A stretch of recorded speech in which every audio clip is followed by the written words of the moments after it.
it was good if you guys don't have any complaints. Thank you.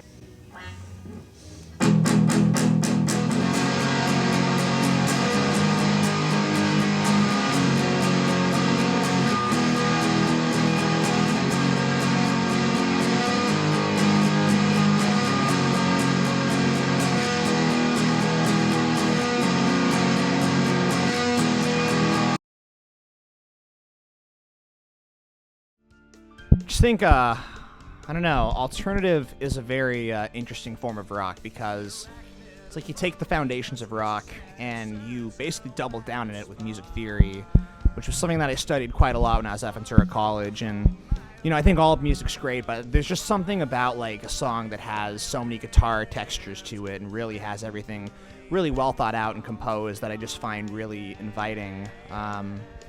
And I don't know, I mean, I'd say, like, if I were to describe, like, our genre of music, I'd say we're very alternative, but we also have some art rock influences, I think, with, like, our 3-guitar texture that me, AJ, and DJ try to take advantage of. You know, like, I think, like, having, like, a wall of sound is, like, really, really fun and everything. And I think in that particular way, we take advantage, like, inspiration from bands like Radiohead or Switchfoot or Explosions in the Sky, you know, those 3-guitar bands. The cover's unveiled, attempts they have failed. You try to evacuate from the world. Truthful intentions might be your demise.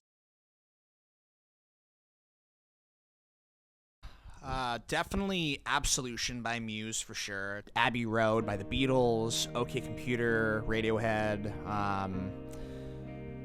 Yeah, those are some like my all-time favorites. Songs for the Deaf, Queens of the Stone Age, White Pony, Deftones. And as far as like more contemporary albums too, like just particularly lately, what I've been really getting into, Trench by 21 Pilots is like one of my favorite albums I've heard in the last year. I think that thing is front to back really incredible.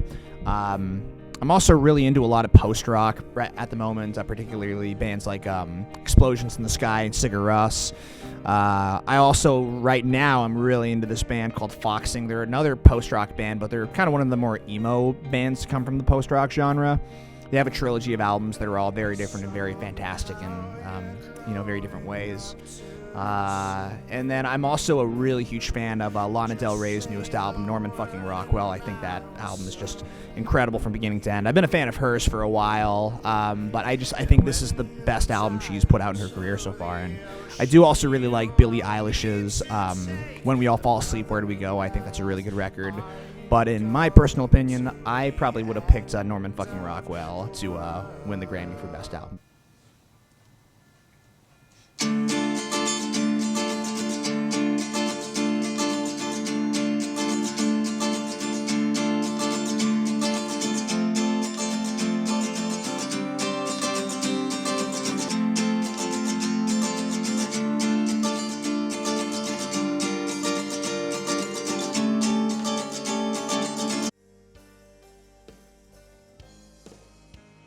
Well, of the 5 of us, I'm actually the original founder of the band.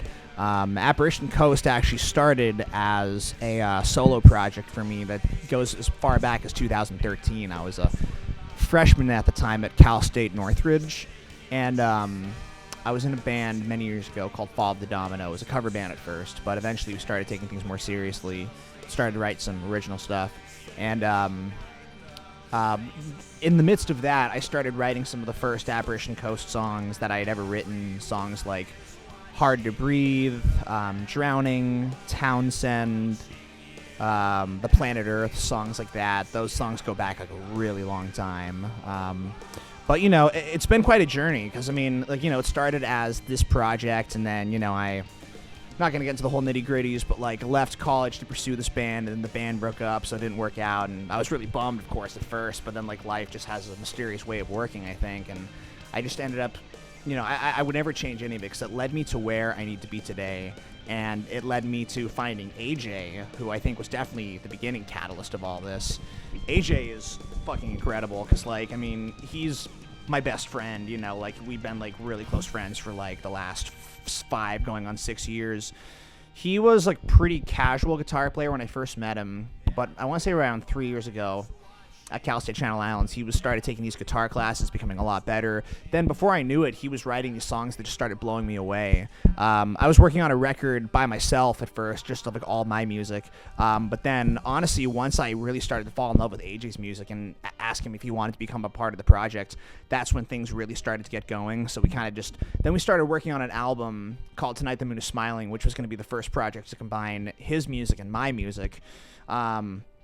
And we ended up not finishing that project because of like complications with the studio, but we did get an 8-track EP out of it, which we were pretty proud of. But meeting this particular band, ever since we got in contact with DJ Josh Columbus and Josh Salvatierra, I mean, it took a while, but this is like really where the band like got going. I think this is like the ideal lineup that we've been searching for a long time, and that's like why we're like doing this album. It's meant to be like a rebirth for us, kind of like a brand new sound, and that's basically how it happened. And we just hope like with this album we are starting a fresh new slate, which is why it's self-titled. But I just think that like this album is the quintessential debut from Apparition Coast, and it took a while, but I finally got to what we are today.